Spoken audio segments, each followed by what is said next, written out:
Bom, boa tarde. A gente está iniciando a 18ª Semana Nacional de Ciência e Tecnologia, e esse evento ele foi desenvolvido pelo Museu de Arqueologia e Ciências Naturais da Unicap, em convite ao profissional Rodolfo Araújo, que está aqui presente, e ele vai desenvolver um curso com vocês, um curso de capacitação durante os dias de 4 a 7 de outubro. A gente vai liberar uma lista de presença por dia, tá? E aí, todo dia vocês preenchem um formuláriozinho, né, do Google para a gente poder dar as certificações no final, ok? Fico aí à disposição para dúvidas, mas Rodolfo já pode assumir o posto. Certo, Roberta, Obrigado obrigado. por aceitar o convite também, né?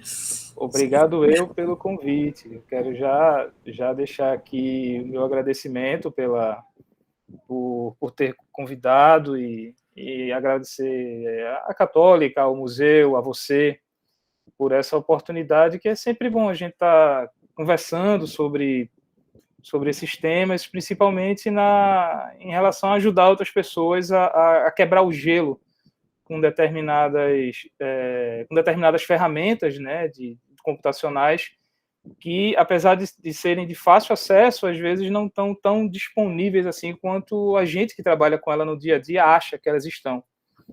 Então, mais uma vez, muito obrigado pela oportunidade. Bom,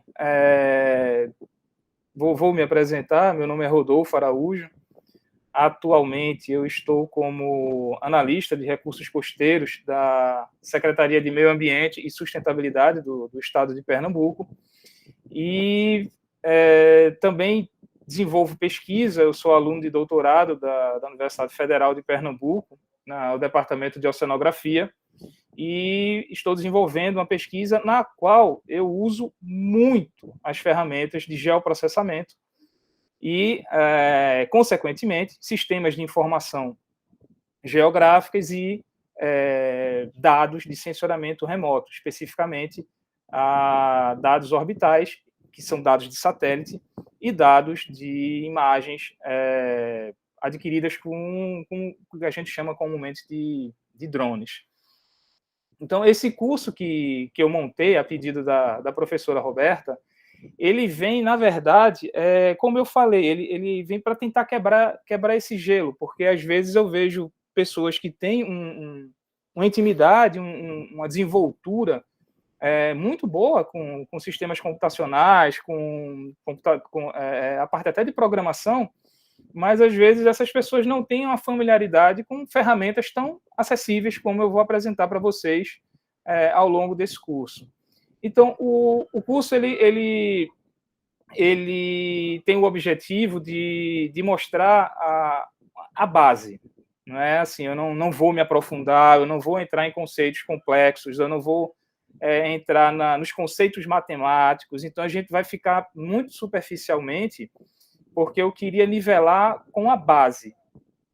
Assim como no início da minha carreira, com essa parte de geoprocessamento, eu precisei encontrar isso de uma forma meio que sem orientação, meio que sem um guia, ou uma pessoa que fizesse isso que eu estou fazendo agora. Isso no início da minha carreira, quando eu comecei a trabalhar com geoprocessamento, isso foi um pouquinho complicado e eu encontrei certas dificuldades que eu vou tentar mostrar aqui, que elas são, na maioria das vezes, até fáceis de serem resolvidas. Então, vou mostrar a primeira imagem que eu fiz com dados de sistemas de informação geográficas, mas eu não utilizei um sistema de informação geográfica, eu montei uma imagem totalmente no PowerPoint da Microsoft, e é possível também você se virar dessa forma. Então, é tudo uma questão de o que é que eu tenho que fazer, qual é a minha necessidade de se trabalhar, de se montar um mapa, qual é a escala que eu vou precisar trabalhar, qual é o meu limite de erro. Então, isso tudo vai entrar na conta, isso tudo vai entrar no que você pode se deparar e muitas vezes você vai entender que você não precisa digamos, de uma precisão altimétrica ou de uma precisão horizontal na casa do centímetro. Então, você pode, na casa do metro, uma precisão métrica já te resolveria o problema. Então, é tentar colocar nessa perspectiva. A gente vai trabalhar conceitos teóricos, porque eles são importantes. Então, no início, eu fui muito o macaquinho treinado que ficava apertando tecla e viu o que acontecia. Né? Só que aí, no caminhar, na necessidade de explicar o que eu estava encontrando, aí eu precisei, sim, mergulhar um pouco mais profundo nessa questão dos conceitos teóricos, dos conceitos da teoria mais básica do que eu estava trabalhando. Então, eu vou tentar, nesses primeiros dias, né, entre hoje e amanhã, resolver toda essa parte, esse arcabouço teórico que é necessário, mas eu vou tentar terminar ele o mais rápido possível, lógico, sem correria, sem atropelar nada, mas também eles vão ficar muito básicos, eles vão ficar num limiar para que possa atingir diferentes necessidades, diferentes níveis de entendimento das ferramentas. Então, eu sei que aqui no curso pode aparecer uma pessoa que esteja só de curiosidade, eu não estou querendo me aprofundar em nada, eu tenho a curiosidade de saber como é que funciona. Mas, às vezes, eu vou estar também trabalhando com alguém que esse alguém precisa de um pontapé inicial e, futuramente, dependendo do trabalho que ele vai desenvolver, ele precise, sim, se aprofundar até mais ou menos a profundidade que eu trabalho hoje em dia, né? O nível de conhecimento que o meu trabalho exige. Eu não domino as ferramentas, eu não sou, pode mandar tudo que eu resolvo, não. Eu domino o nível necessário para o meu trabalho, para o que eu faço, para o que eu me proponho a fazer. Então, hoje, eu trabalho no setor público, eu sou um analista do setor público, mas eu também desenvolvo pesquisas. Essas pesquisas, elas exigem, sim, de mim um nível muito mais aprofundado, tanto do produto que eu vou entregar, quanto do nível de conhecimento teórico que eu tenho que ter. Já o setor público, ele é mais generalista. Eu trabalho num gerenciamento de políticas costeiras, então eu tenho que desenvolver materiais que deem base para que políticas costeiras sejam criadas, sejam pensadas, sejam colocadas em práticas, as que já existem, e isso vai me exigir um nível de aprofundamento na ferramenta e na teoria diferente. Não existe a necessidade que eu tenho, por exemplo, quando eu estou trabalhando a nível de pesquisa científica. Certo? Então, deixa eu compartilhar aqui com vocês a minha tela.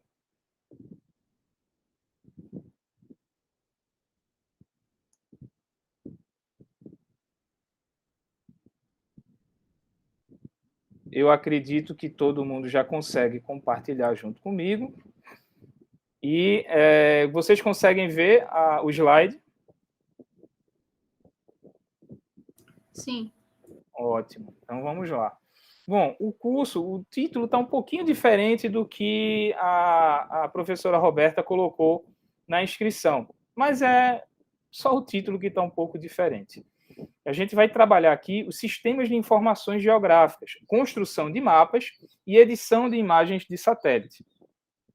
Meus contatos estão aqui nesse primeiro slide, né? Eu sou parte do grupo de pesquisa do Laboratório de Oceanografia Geológica do Departamento de Oceanografia da Universidade Federal de Pernambuco e, como eu expliquei, também faço parte da Gerência de Políticas Costeiras da Secretaria de Meio Ambiente do Estado. Esses 2 e-mails são meus contatos e vocês podem ficar à vontade para qualquer dúvida que eu possa esclarecer. É só mandar um e-mail. Às vezes eu demoro um pouco para responder por conta das demandas, mas eu sempre tento responder a tempo e não deixar a pessoa esperando muito. Bom, eu queria mostrar, só de início, aquilo que eu falei da primeira imagem, a primeira imagem que eu montei, utilizando dados de sistemas de informações geográficas, mas não trabalhando os sistemas de informação geográficas. E foi essa imagem aqui.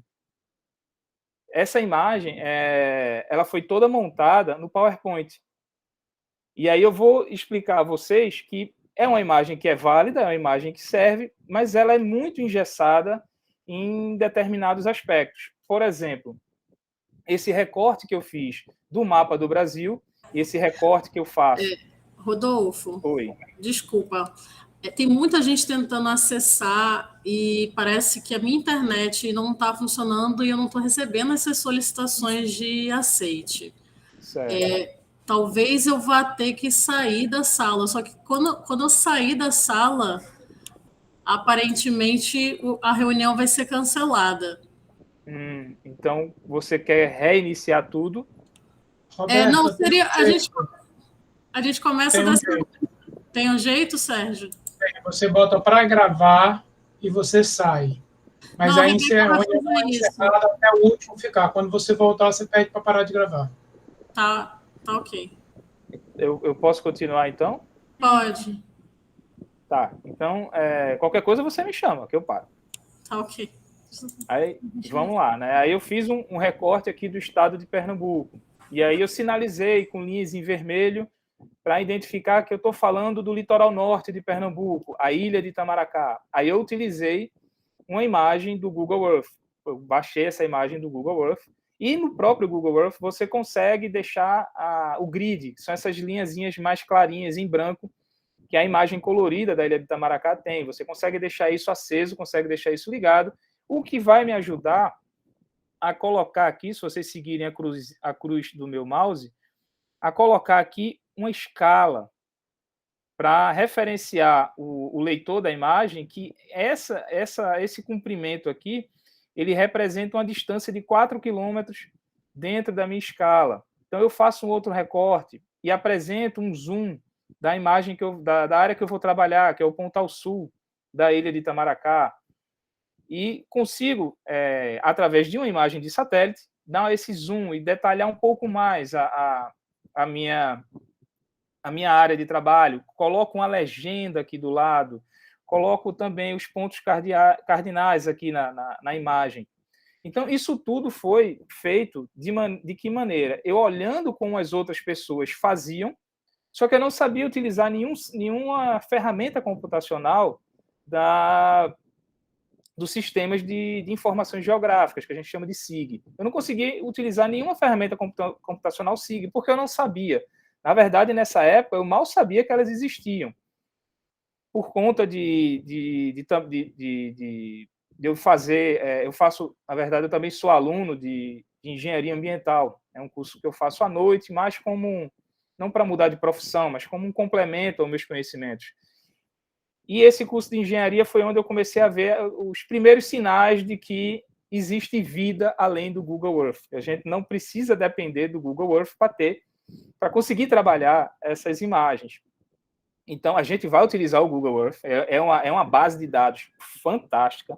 É algo que eu recomendo muito que as pessoas acessem e manipulem, testem e fiquem lá brincando com ele, porque ele é muito útil. E a gente vai utilizar dentro de uma ferramenta computacional SIG, a gente vai ver que a gente consegue baixar esses dados do Google Earth e consegue trabalhar, não só ele, mas outros que a gente às vezes nem conhece, nem sabe que existia.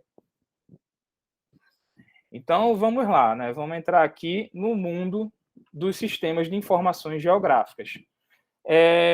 Existem vários conceitos que você pode conseguir facilmente na internet ou facilmente na literatura de geoprocessamento.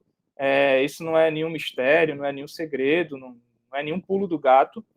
E a gente pode ver aqui nesse primeiro slide, eu referenciei aqui de onde eu tirei essas informações, foi do site da National Geographic, que eles têm um programa de ensino à distância, que é aberto, é gratuito, as pessoas podem acessar com uma pesquisazinha rápida na internet, todo mundo consegue acessar isso. Então, lá a gente encontra uma definição que ela é bem padrão, que ela é bem universal, que um SIG ele pode ser entendido como um sistema computacional utilizado para capturar, armazenar, verificar e exibir dados relacionados às posições na superfície da Terra. Então, ele não é só um software, não é só um programa de computador. Na verdade, o sistema vai utilizar softwares, bancos de dados, formatos de arquivos diferentes. Então, você vai poder manipular esses dados em camadas. A gente tem aqui, ó, a exemplo dessa imagem, esses pontos vermelhos, na verdade, são pontos de localizações geográficas. Rodolfo, o que é uma posição na superfície da Terra? O que é uma localização geográfica? Teu CEP.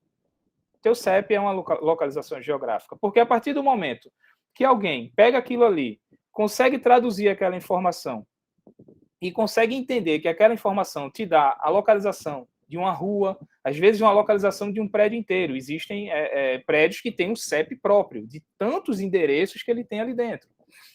Então, um CEP pode ser, o seu endereço pode ser uma localização geográfica, uma posição na superfície da Terra, porque você recebe uma carta em casa, você recebe um telegrama em casa, você recebe uma encomenda que você comprou no Amazon da vida ou no Mercado Livre.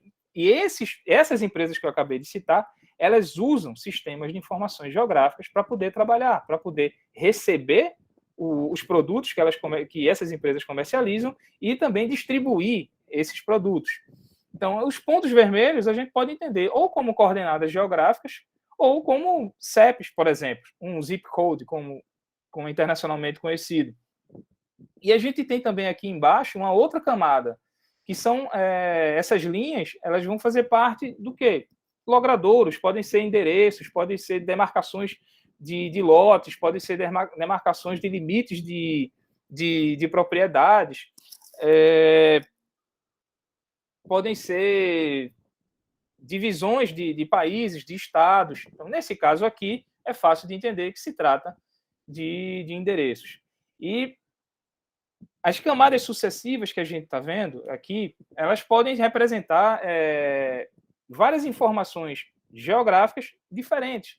A gente pode ter desde a imagem que vai te revelar como uma determinada vegetação ela está distribuída em cima de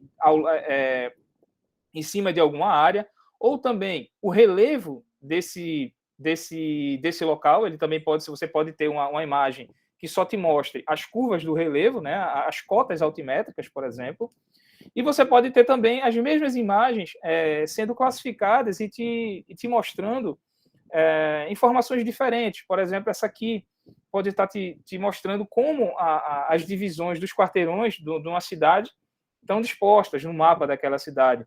Esse aqui pode estar te mostrando o quê? A vegetação em verde, lagos ou regiões alagadas em azul, ou aqui em amarelo, se você esse tom pastel pode significar outra classificação da área daquela cidade, né?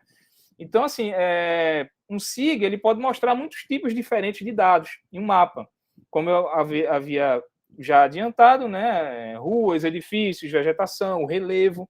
Então, isso permite que a pessoa ou o profissional que esteja manipulando esses dados, ele possa analisar e entender melhor os padrões que ele pode identificar. Por exemplo, se a gente olhar só essa imagem aqui de baixo, a gente consegue ver que existe vegetação mais densa num canto, menos densa em outros, coisa e tal.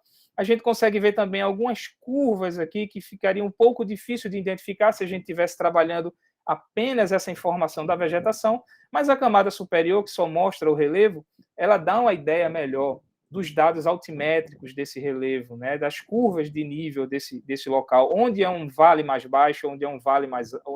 ou de um planalto.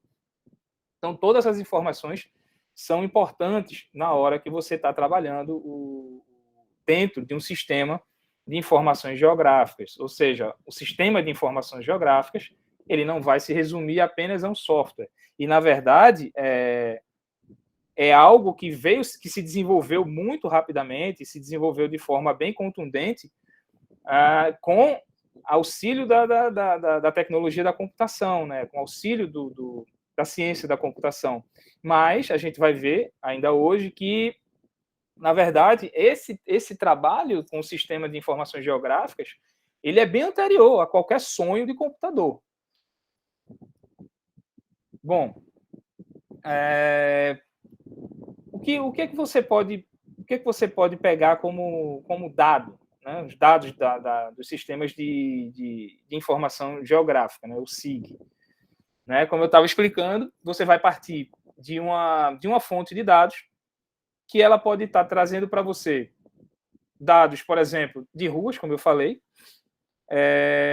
de construções, de como a cidade tem distribuída as suas zonas, a zona industrial, a zona residencial, a zona de comércio, ou mesmo uma zona de até rural, né? Da gente aqui em Recife, na grande região metropolitana, a gente encontra tudo isso que eu estou descrevendo. E aí você juntar todo esse banco de dados e você conseguir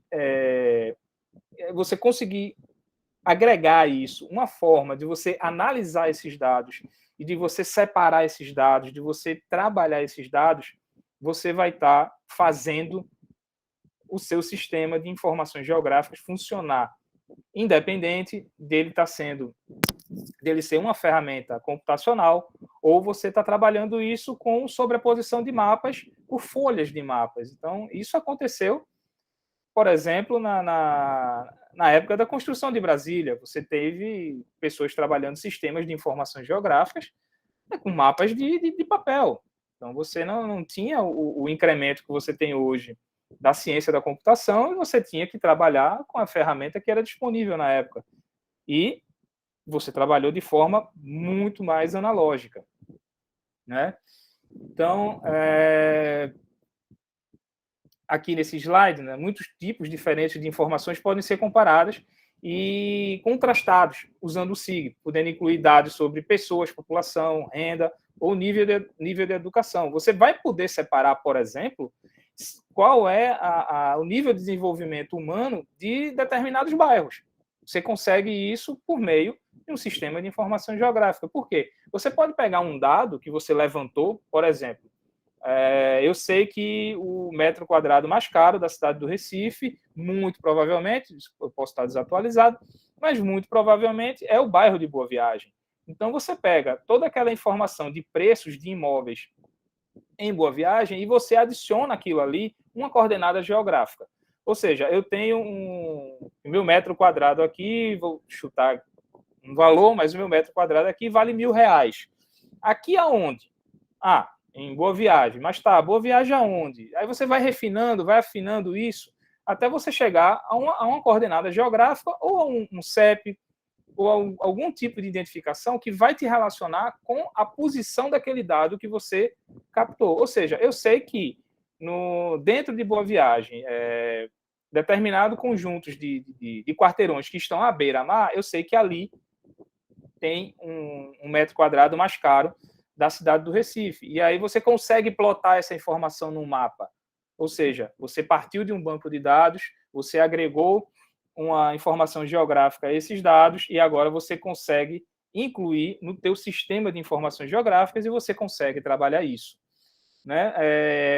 Paisagem com a localização de riachos, de diferentes tipos de vegetação e diferentes tipos de solo, isso é muito importante também na parte da agropecuária, nos sistemas agropecuários, que você vai trabalhar demais com isso. As pessoas que trabalham os engenheiros agrônomos, ou os próprios agrônomos,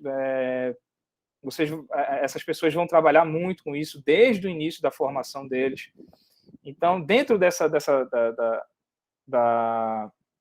da ciência do sistema de informação geográfica, você vai ter uma gama de profissionais que vão estabelecer cada um a sua relação com aquela ciência. Então, a gente tem como, assim, Rodolfo, mas qual seria o profissional mais capacitado em relação a sistema de informação geográfica, em geoprocessamento, por exemplo? Eu costumo acreditar, eu costumo falar, que os profissionais raiz, né, as raízes desses sistemas, eles vêm principalmente de dois profissionais, do engenheiro cartógrafo e do engenheiro agrimensor. Eu acredito que essas são as duas profissões principais no desenvolvimento de novas tecnologias e no desenvolvimento de novas maneiras de se trabalhar o sensoriamento, o sistema de informações geográficas. Esses seriam os profissionais que, desde berço, já são preparados e trabalhados para isso. O que não impede que outros profissionais venham utilizar. Por exemplo, quem trabalha com meio ambiente trabalha muito a parte de geoprocessamento e trabalha muito a parte de informações geográficas. Agora, dentro do universo dele. Arquitetos que trabalham com a parte urbanística também, né, locais de fábricas, fazendas, escolas, ou até a parte de bueiros, estradas e linhas de energia elétrica podem fazer parte de um contexto urbano que engenheiros e arquitetos vão ter que trabalhar. Então, você, nessa profissão, você tendo essa noção de geoprocessamento e de trabalhar com o sistema de informações geográficas, é muito bom para o profissional que tá trabalhando isso. Né? Então, assim, com a tecnologia da SIG, as pessoas podem comparar a localização de coisas diferentes para descobrir como elas se relacionam umas com as outras. Né? Tudo isso que eu estou falando aqui. Então, a gente vendo aqui essas camadas, a gente pode ver que cada camada ela pode estar correlata a um banco de dados diferente. E aí você vai conseguindo, sobrepondo essas camadas, você vai conseguindo ter uma visão do todo. E caso você necessite, você pode escolher a camada que você vai trabalhar e relacionar ela com aquele momento, com aquele dado específico que você quer, naquele momento você quer discutir, você quer trabalhar, você quer comparar ou analisar. Né? Usando o SIG, um único mapa pode incluir locais que produzem poluição, como uma área fabril, uma área que foi destinada à instalação de fábricas, e locais que são sensíveis também à poluição. Então, você pode comparar isso. Será que essa planta fabril que eu estou tentando autorizar no meu município, ela está muito próximo, digamos, da região onde eu me abasteço com água, por exemplo? Então, como o parágrafo fala aqui, né, como pântanos e rios, então a gente pode estar levando isso ao nível de, tudo bem, eu vou instalar digamos, esse bairro onde fábricas eu vou estar autorizando a trabalharem, mas eles podem contaminar rios e manguezais, e isso pode acarretar um problema maior para o meu abastecimento de água, se for próximo a um manancial de água, ou se for próximo a uma região onde a gente tem marisqueiras, onde a gente tem a pesca de subsistência, são regiões sensíveis e que a instalação de um pátio de uma fábrica pode ser prejudiciais a essas pessoas ou a essas regiões. Então, um exemplo que a gente tem atual aqui, né, não sei se todo mundo acompanha, mas por eu ser da Secretaria de Meio Ambiente, meio que obrigatoriamente, mesmo que não querendo, eu vou ouvir, o arco metropolitano que está sendo cogitado passar por Aldeia. Né? Então, tem todo um coletivo dos moradores de Aldeia que estão colocando aí nas redes sociais o Arrudeia, né? Para você não deixar que o arco metropolitano passe por regiões lá de Aldeia que possam ser, assim, que já se sabe, na verdade, né, que elas são bem sensíveis, ou seja, parte do manancial d'água que abastece a cidade do Recife, ele está localizado em Aldeia, está localizado naquelas regiões. Por quê? É uma região de muita vegetação, é uma região que tem como característica geográfica o acúmulo de lençóis freáticos. Então, você tem áreas que é muito fácil, em Aldeia, que é muito fácil encontrar fontes de água mineral, por exemplo. Você tem a Minalba, inclusive, se tudo der certo, daqui a um tempo eu vou ser vizinho de uma dessas áreas, eu vou ser vizinho da fonte da Minalba. Então, o que eu permitir acontecer nesse local pode ser prejudicial a uma empresa até. Então, como é que eu sei isso? Sistemas de informações geográficas vão te ajudar a você a trabalhar e a entender como as regiões funcionam e aí você conseguir distribuir mais o teu plano de ocupação ou o teu plano de urbanização ou você autorizar ou não determinadas atividades. Então, quando a gente vai colocando o sistema de informação geográfica mais para jogo, né, usando esse jargão, você vai entendendo o quão útil ele é e o quão antigo ele é, desde quando a gente vem utilizando, mesmo antes dele ter esse nome. Então, são funções bem antigas que antecedem até o nome de um determinado sistema. Ele já existia, ele já funcionava, só que agora ele foi determinado como sistema de informação geográfica e tem todo o arcabouço tecnológico disponível hoje para você trabalhar essa ciência. Bom, vamos começar a trazer mais agora aqui para os exemplos. Né? Eu vou tentar aqui mostrar todos os mapas que eu mostrar aqui para vocês, eles vão ser exemplos reais, eles vão ser exemplos do que realmente aconteceu. Os primeiros que eu estou mostrando aqui são exemplos mais globais, tanto é que eu estou referenciando aqui esse site da National Geographic, que é um site bem bacana para você entender melhor, como assim, informações bem básicas, só para você realmente acender a tua curiosidade, mas são problemas reais, são problemas que realmente aconteceram e são estudos que realmente foram executados. E, em dado momento, eu só vou mostrar mapas, que a intenção aqui é a gente ter essa capacidade de montar mapas e de manipular um pouco as imagens de satélite. Eu vou mostrar que quando falo de imagem de satélite, né, a gente remonta logo ao Google.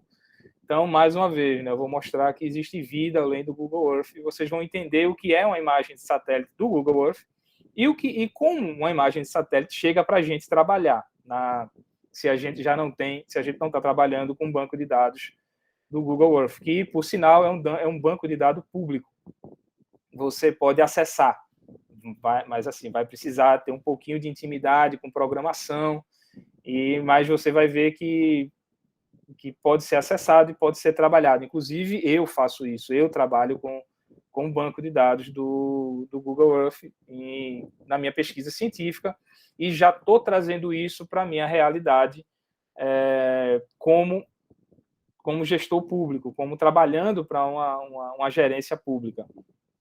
Então, é o seguinte, o SIG ele vai trabalhar com 2 principais tipos de arquivos.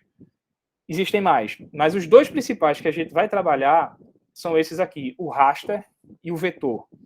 Então, o formato raster, na verdade, ele vai ser assim, deixando bem simplificado, é como se fosse uma fotografia digital.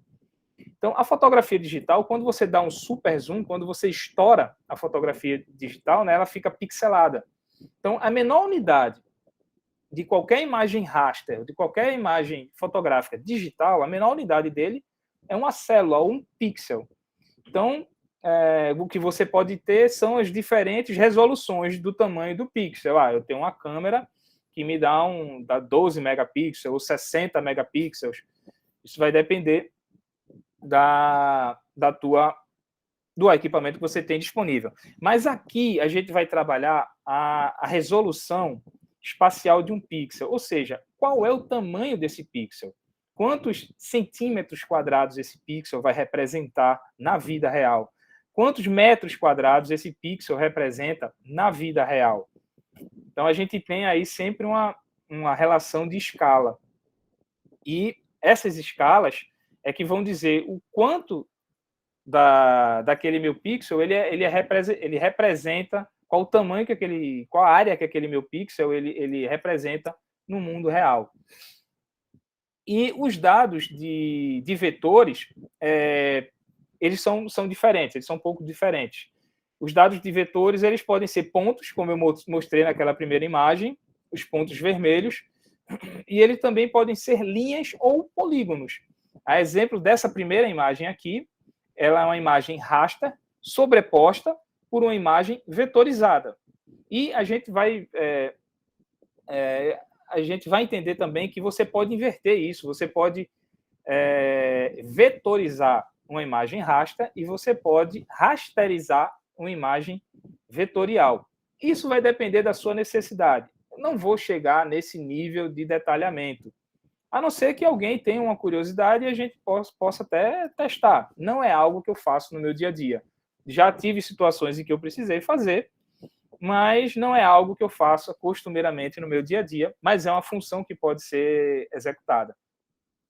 Então, aqui nesse primeiro exemplo, né, isso aqui é uma estimativa na produção de trigo de uma cidade da Índia.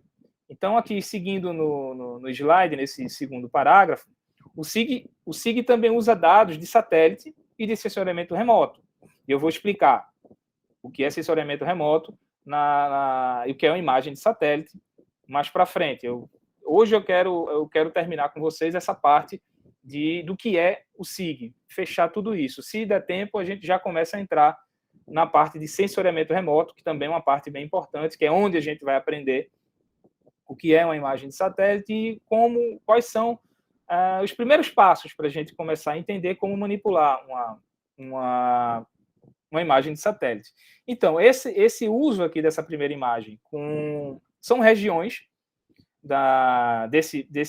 dessa localidade na Índia, Punjab, em que a gente vai ter, na coloração vermelha, a gente vai ter locais onde tem uma alta produção de trigo. Quanto mais fria for ficando a cor, ou seja, do vermelho até o azul, a gente está esfriando a cor. Do azul até o vermelho, a gente está esquentando. Isso é um jargão que algumas pessoas usam na área. Então, o vermelho, nesse caso aqui, que eu estou explicando, ele significa uma alta produção de trigo. E o azul significa uma baixa produção de trigo. E as linhas pretas significam os rios, a malha de rio, a distribuição hídrica desse local, onde está passando os principais corpos d'água, os principais corpos fluviais desse local. E aqui a gente ainda até poderia fazer uma curiosidade. Digamos, as áreas onde está passando esses corpos d'água coincidem com as áreas que também têm uma alta produção de trigo? Provavelmente sim, porque você precisa que as suas plantações sejam irrigadas, né? Então, provavelmente é bem mais fácil você ter uma área que naturalmente já recebe corpos d'água, você conseguir fazer com que essa área tenha uma alta produção, porque você vai ter à sua disposição todo um sistema hídrico, todo um sistema fluvial que já te facilita, e você vai conseguir destinar melhores condições e recursos para essa área, para que você possa aumentar a tua produção. É um exemplo. Né? Aí, aqui é o que eu expliquei. Né? Aqui esses dados digitais oferecem estimativas de rendimento médio de trigo na região de Punjab, na Índia, para 2008. Então, você pode também comparar épocas.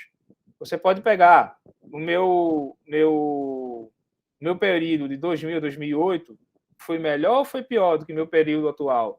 Então, você pode fazer também a parte de estatística de mapas. Você pode fazer a parte de a álgebra de mapas, ou a geomática, que eu também não vou, são nomes assim meio estranhos, né, para quem não tem familiaridade. Acredito eu que algumas pessoas, eu dei uma olhada na lista de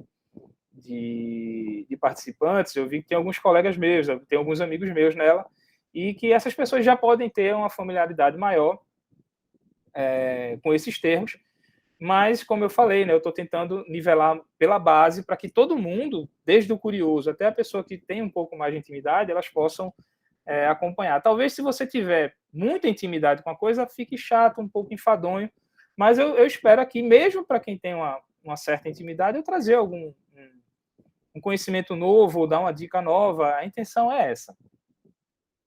Né? E, bom, como eu tinha explicado, né, o vermelho mostra as áreas com rendimentos mais altos, o azul mostra os rendimentos mais baixos, né, e as áreas em branco, também a ausência de cor, pode mostrar áreas que ou não existem produção nenhuma, né, como o exemplo aí pode ser uma cidade, ou que essa produção não teve variação significativa de uma época para outra, então ela fica branca como uma sinalização de que não houve uma variação muito significativa.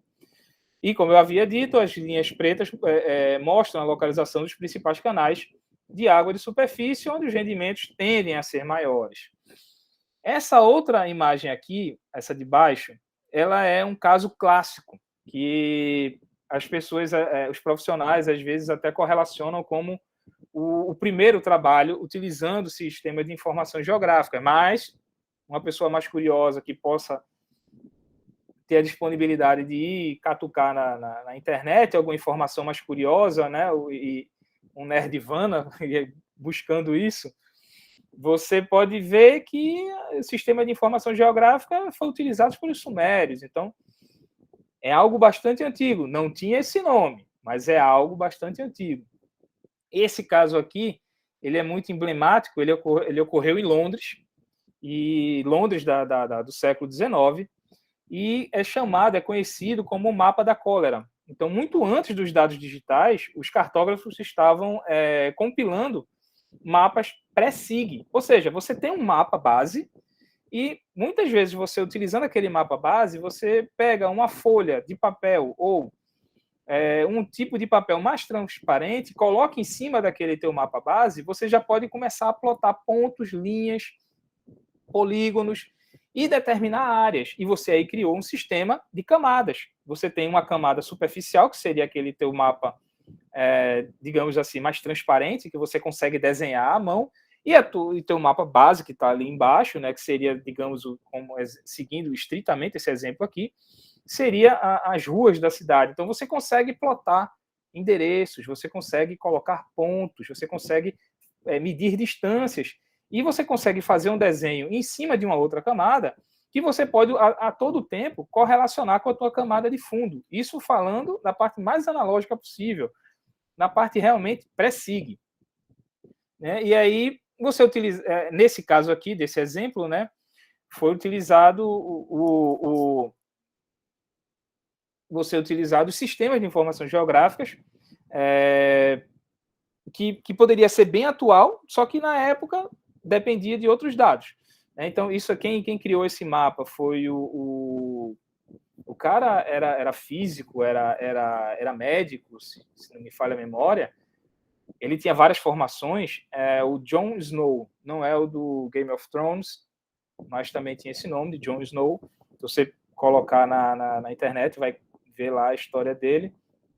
Me perdoe aqui a falta de memória, de certeza, se ele era um físico, era um médico, mas naquela época, né, você tinha os naturalistas, então misturavam muito essas profissões, e se destacava muito ainda a engenharia e a arquitetura nessas soluções urbanísticas, então você misturava muito isso tudo, mas ele foi uma grande figura, né, nessa época, e foi uma pessoa que tentou solucionar um problema, que foi um surto de cólera na cidade de Londres, a partir de um sistema de informações geográficas que nem esse nome existia na época. Aí aqui vamos entrar no exemplo prático que eu estou falando. Isso realmente aconteceu. A única diferença desse mapa que vocês estão vendo agora é que esse mapa, inicialmente, ele foi feito à mão. E a gente reproduziu esse mapa digitalmente. Então, mostrando que o que foi feito à mão, totalmente analógico na época, a gente conseguiu reproduzir ele digitalmente e com um nível de fidelidade muito bom, um nível de resolução, de escala muito bom, extremamente útil. Então, esse mapa que eu fiz durante um curso de geoprocessamento, era uma das etapas do curso, e eu vou tentar reproduzir aqui com vocês algumas técnicas que foram utilizadas nesse curso. Esse foi um curso mais avançado, mas para um nível mais intermediário, que não é o objetivo da gente, mas eu posso trazer, sim, alguns elementos que foram trabalhados.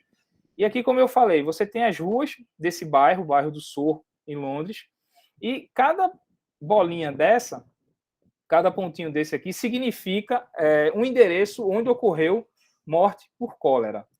E aqui, o tom da coloração, desde o vermelho, ou o vermelho muito clarinho, quase branco, na verdade, até o vermelho mais escuro, significa intensidade, aumento da intensidade. Ou seja, quanto mais claro for, chegando ao branco, ou aconteceu de 0 a 1 morte, e assim por diante, até de 6 a 15 mortes.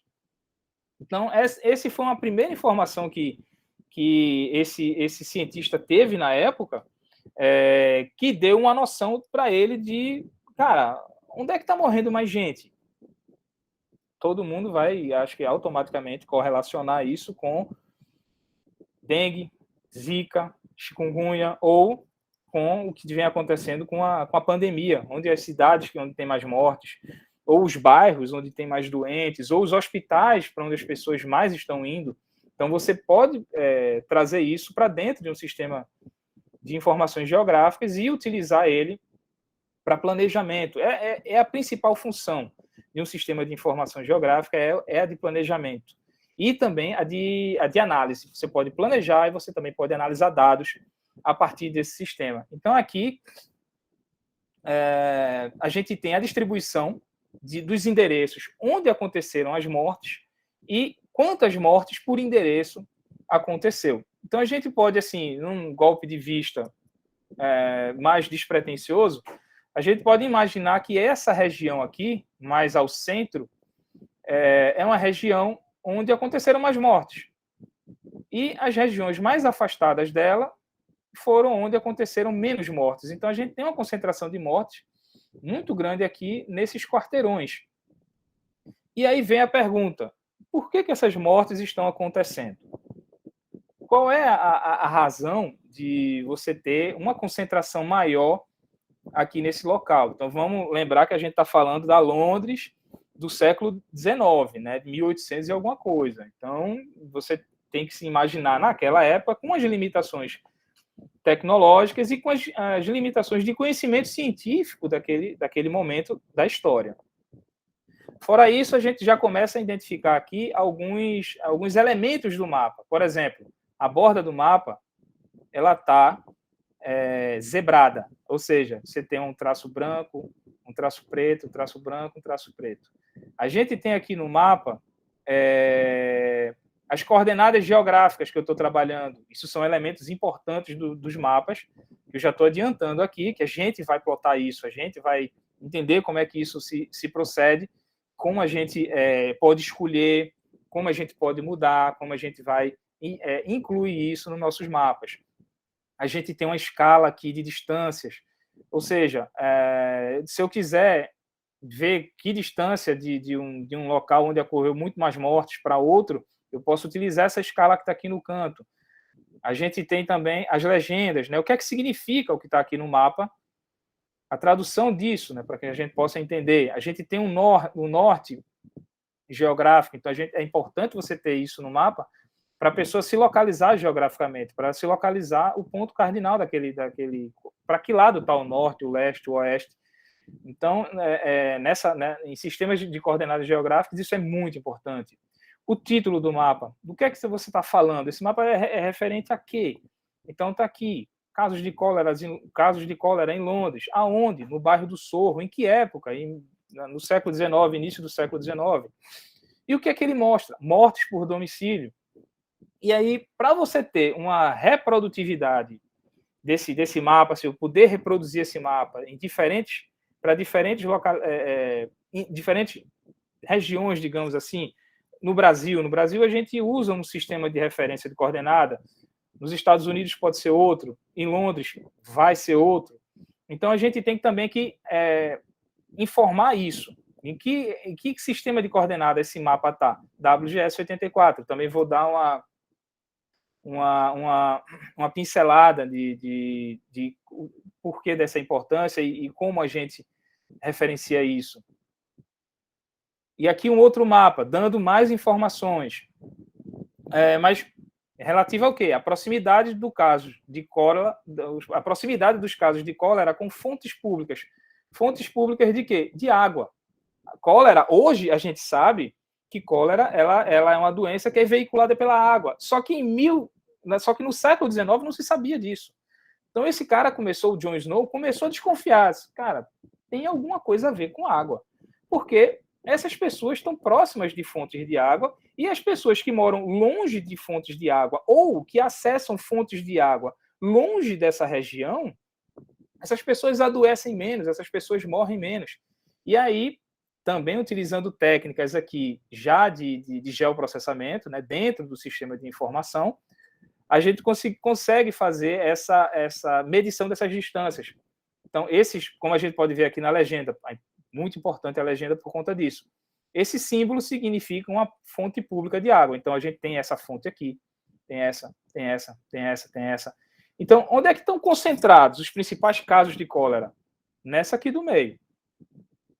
Porque você pode ver pelas distâncias, que são distâncias curtas, que estão sempre vindo para essa fonte. E como é que esse cara conseguiu essas informações? Ele foi a campo.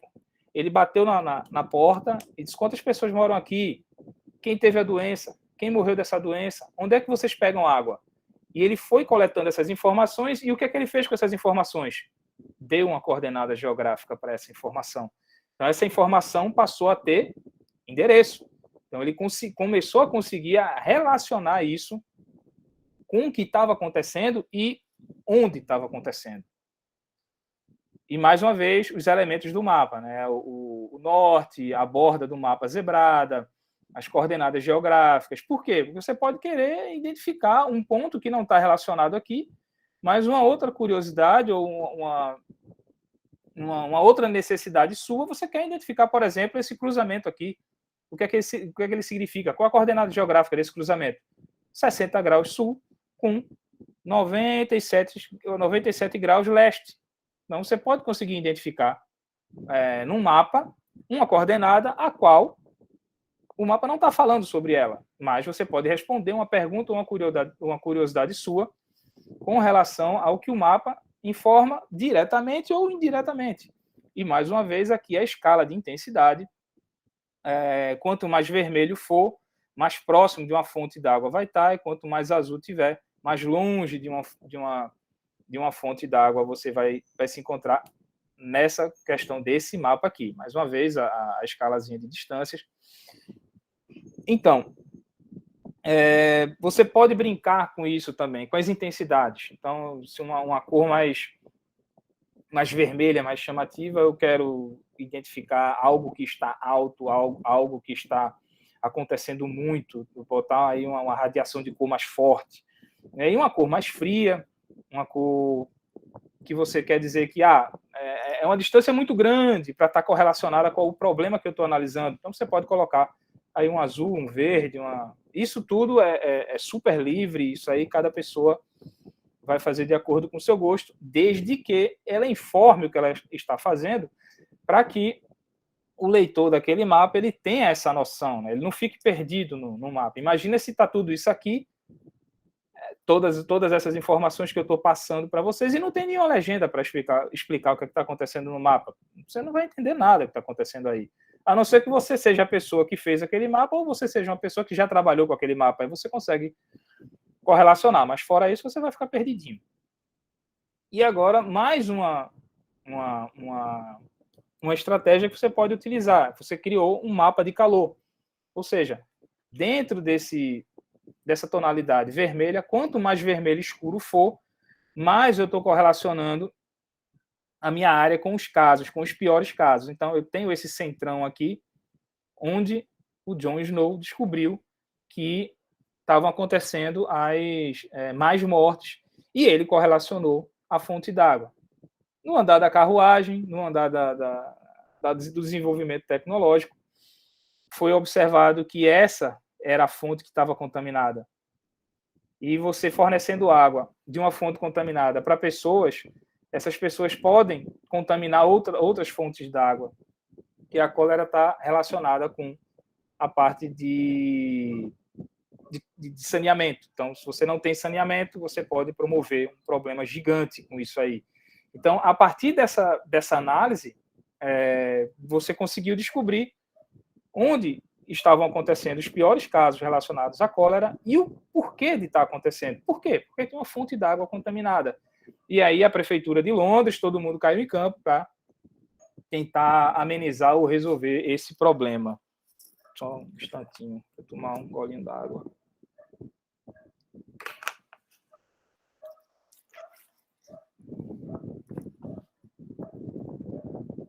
Bom, aqui um outro exemplo de de trabalho com um sistema de informação geográfica.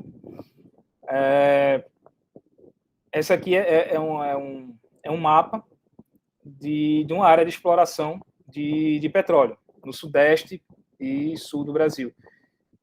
Mais ou menos aqui é a Bacia de Campos, mais ou menos por aqui por baixo é a Bacia de Santos. A Bacia de Santos está no litoral de São Paulo, a Bacia de Campos está no litoral do Rio de Janeiro. Eu tive a oportunidade de trabalhar nesse bloco aqui e nesses dois aqui. Eu já tive a oportunidade de trabalhar nessas regiões e entender um pouco mais da necessidade de você ter sistemas de informações geográficas que te forneçam bons dados, que te forneçam boas ferramentas para que você consiga analisar esses dados. Então, aqui, qual foi o objetivo aqui? Eu queria entender quais são os municípios que são considerados municípios costeiros dessas regiões, do Rio de Janeiro a São Paulo. Aqui é a Baía de Guanabara, essa região aqui é a região de Arraial do Cabo, Macaé, mais para cima, Rio das Ostras, Campos dos Goitaquazes, que é a região dos lagos, e aqui vai se aproximando do litoral de São Paulo.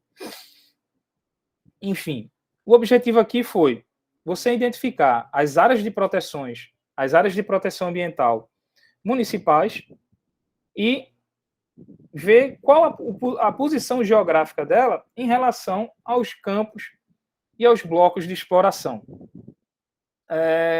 Campos de petróleo são os locais onde já está sendo o petróleo já está sendo explorado, já está sendo, os blocos que são os locais onde o petróleo está sendo explorado.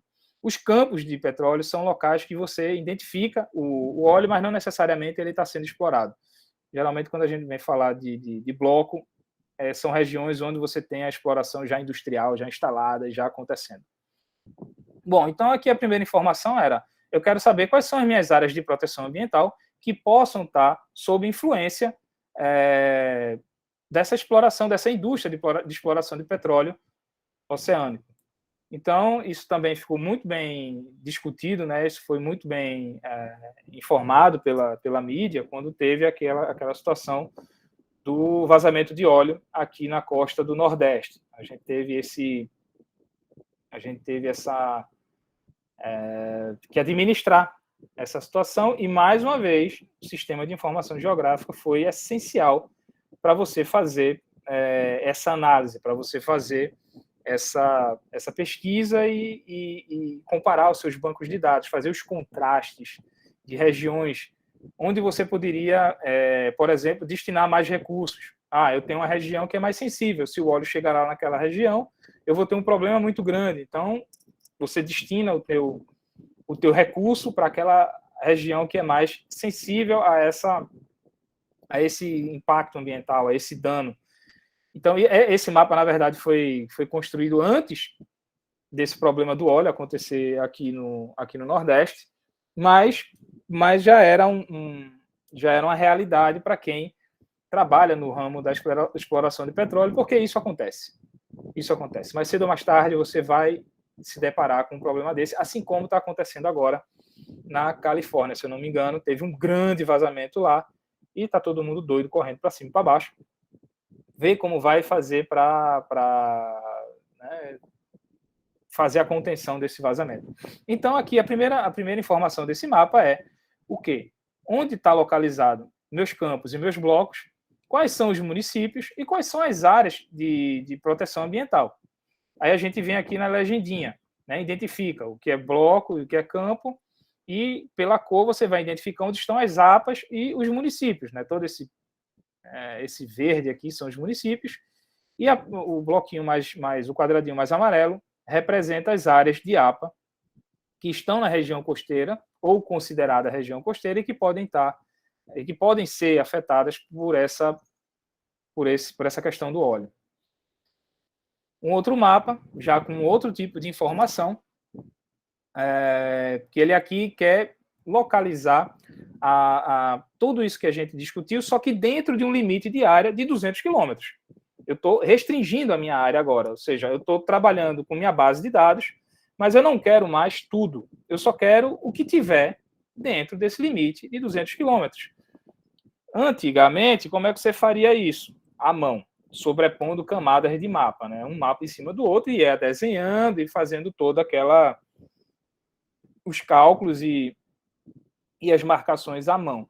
Aqui a gente utilizou um sistema de informação geográfica, então eu posso, dentro do meu sistema, dentro do meu software, da minha ferramenta computacional, eu posso programar ela para me identificar essas áreas automaticamente. Então, eu crio limites, eu crio buffers, que são áreas que eu quero entender qual é a abrangência, e eu destino aleatoriamente, ou não, uma distância. Eu quero no limite de dentro de 200 quilômetros. Por que 200 quilômetros? Porque o meu estudo de impacto ambiental disse que eu tenho que me preocupar com essa distância, que além disso não é um impacto direto, por exemplo, seria um impacto indireto, ou, na verdade, até não ter um impacto relacionado. Então, aqui a gente queria entender quais são as APAs que estão dentro dessa distância de 200 quilômetros, porque o estudo de impacto ambiental sinalizou que essas áreas são importantes para mim. Então, a gente correu atrás disso e construiu um mapa para mostrar como isso se desenharia, para a gente ter uma informação visual do que é que está acontecendo. Então, a gente consegue construir isso e consegue analisar, consegue trabalhar com esses mapas.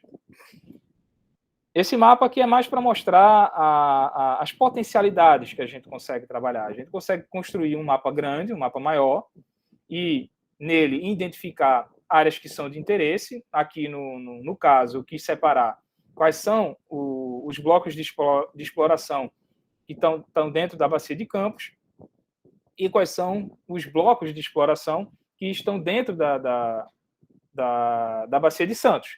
Então, eu disse, olha, eu não quero os campos. Eu quero que você deixe os campos apagados ou em determinada cor, porque eu não quero trabalhar eles agora, eu quero trabalhar apenas os blocos. Então, eu quero que você divida esses blocos em blocos da bacia de Campos e em blocos da bacia de Campos, de Campos e de Santos. Então, foi o que a gente fez aqui nesse mapa, o que a gente pediu para a nossa ferramenta computacional, que é gratuita. Essa que a gente vai trabalhar aqui, ela é totalmente aberta. Ela se instala em computadores que usam o sistema operacional Windows, ou um Mac, ou o sistema Linux. Então, ela é bem versátil nesse sentido. E você pode brincar com ela tranquilamente aí, que são os 3 sistemas que praticamente todo mundo usa, né? Eu acredito aqui que o sistema maior e mais abrangente é o Windows, e ele trabalha muito bem no Windows. É uma ferramenta gratuita e que não só em treinamento, mas na vida profissional a gente vai poder utilizar essa ferramenta. Eu uso essa ferramenta profissionalmente falando. Então, aqui qual foi o objetivo? A gente destacar isso, né?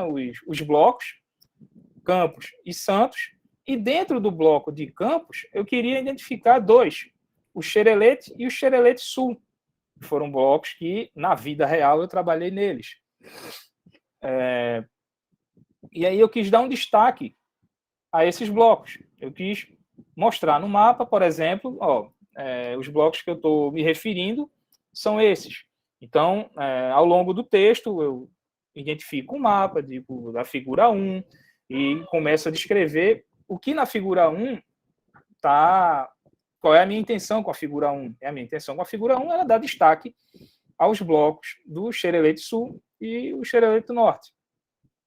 Tem esses nomes curiosos, que geralmente são nomes de peixe. São nomes de peixes da região, aí, que eles identificam, e foi assim que a Petrobras e algumas empresas batizaram. Na verdade, quem providencia esses leilões, né, são todos a Petrobras, ou a Agência Nacional do Petróleo, e batizam dessa forma curiosa. E, mais uma vez, sistema de referência de coordenada. O que é que acontece, Rodolfo, se eu criar um mapa num sistema de coordenada e não informar o meu sistema de coordenada para esse leitor? Se esse leitor utilizar a sua mesma base de dados, que a gente também vai utilizar bases de dados aqui públicas e abertas, se esse leitor quiser reproduzir esse seu mapa, por qualquer razão que seja, ele vai precisar entender e vai querer chegar aos mesmos resultados que você chegou. Digamos, lá na secretaria, a gente recebeu informações de uma empresa que está tentando se instalar e ela me mostrou um mapa de atuação direta e indireta dela, né? Essa empresa vai interferir direta e indiretamente nessa região e ela me mostra no mapa. E aí eu quero verificar se esse mapa está condizente com o que essa empresa me falou. Então, como analista de uma secretaria, eu posso querer reproduzir esse mapa e posso querer ter acesso a fazer outros cálculos e ter acesso a outras informações que a empresa, porventura, não tenha me fornecido. O que é importante? Eu saber qual foi o sistema de coordenada geográfica que esse cara trabalhou. Porque se ele trabalhou em um e eu vou trabalhar em outro, para começo de conversa, os mapas não vão se encaixar. Eles não vão corresponder às mesmas distâncias, eles não vão... É como se eu colocasse um mapa por cima do outro e eles não combinassem, eles não se encaixassem perfeitamente. Então, eu vou mostrar exemplos disso na hora que a gente estiver trabalhando os mapas e a gente vai poder construir mapas tal qual esses aqui. Vai depender também se todo mundo andar corretamente, se todo mundo andar junto, se eu conseguir mostrar a vocês e ser didático o suficiente para vocês de forma mais homogênea e todo mundo conseguir acompanhar junto, a gente vai conseguir construir mapas bem bacanas, mapas assim, nível profissional. Mesmo sendo a gente tratando aqui de um nível básico, mas a gente já consegue produzir algum material que pode ser utilizado profissionalmente, que pode ser utilizado em pesquisa científica e que ele vai ser... e você vai ter a representação dele no mundo real. Você vai conseguir dizer, tantas unidades no meu mapa, ele vai corresponder a tantas unidades no mundo real. Isso já é a definição de escala, ou seja, eu tenho uma unidade no mundo real e quantas unidades ela vai corresponder a meu mapa. Então, você vai ter escalas de mapa de 1 para 1000, de 1 para 10.000. Por quê? Uma unidade no mundo real são equivalentes a 10.000 unidades no meu mapa. Se a gente estiver falando de centímetros, geralmente a escala é em centímetro, então você pode colocar aqui 1 centímetro no mundo real, ele vai... 10.000 centímetros no meu mapa, não, eu troquei, desculpa. Se você tem essa unidade, vamos lá, centímetro, no meu mapa, no meu mundo real é 1 centímetro. Então, no meu mapa, o que é que corresponderia a 10.000? Ou seja, no mapa, a tua proporção sempre vai ser mais reduzida, né? Você sempre vai ter um número mais alto para poder corresponder ao teu número no mundo real. Isso é uma formulazinha bem simples, que geralmente é 1 sobre algum número. Então, esse 1 é teu mundo real e o teu número maior seria quantas unidades vai corresponder o mundo real. Isso aí eu vou explicar melhor, vai ficar vai ficar melhor entendido no decorrer do curso. Aqui um outro mapa que foi uma campanha oceanográfica que aconteceu no litoral de São Paulo, em Ubatuba, onde esses pontos vermelhos, mais uma vez, são arquivos vetoriais, ou seja, cada ponto vermelho desse vai corresponder a uma informação coletada no oceano, e essa informação ela recebeu uma coordenada geográfica. Então, são meus pontos de coleta. E aqui foram coletados vários parâmetros, desde salinidade, temperatura, matéria em suspensão, turbidez da água, e cada um desses corresponde a uma coordenada geográfica. Agora, esse mapa aqui, ele tem um erro. Ele tem um erro na legenda. E foi por isso que eu não tirei 10 nesse curso, fiquei com 9,5. É o seguinte, essa imagem que eu plotei em cima do gráfico, em cima do mapa, essa imagem aqui, esse mapa já é um pouquinho mais complexo. Por quê? Porque eu estou fazendo análises eu estou fazendo interpolações, ou seja, eu já estou fazendo cálculos estatísticos com as informações do meu sistema de informação geográfica. Então, aqui, a gente não vai chegar nesse nível, mas eu sempre me proponho a mostrar a potencialidade da ferramenta. E aqui a gente tem uma interpolação mostrando o quê?